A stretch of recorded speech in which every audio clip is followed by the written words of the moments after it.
Bago po ang pagbabalik sesyon ng Kongreso sa susunod na linggo, ipinakilala na kahapon ng bagong tagapagsalita ng Kamara. Ang detalye sa report ni Mela Lesmora.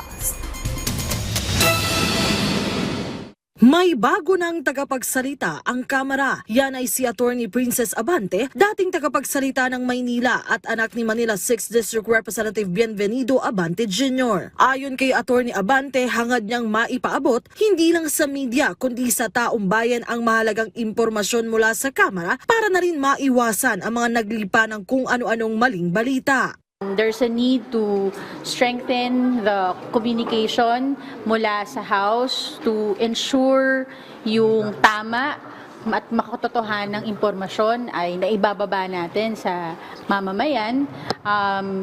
Ayaw talaga natin ng fake news, no? Kaya kailangan mas maging maayos yung mga pagpapaliwanag natin ng mga polisiya na binabalangkas ng Kongreso ngayon.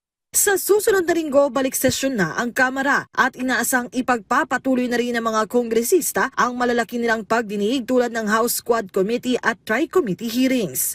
Mela Lesmora para sa Pambansang TV sa Bagong Pilipinas.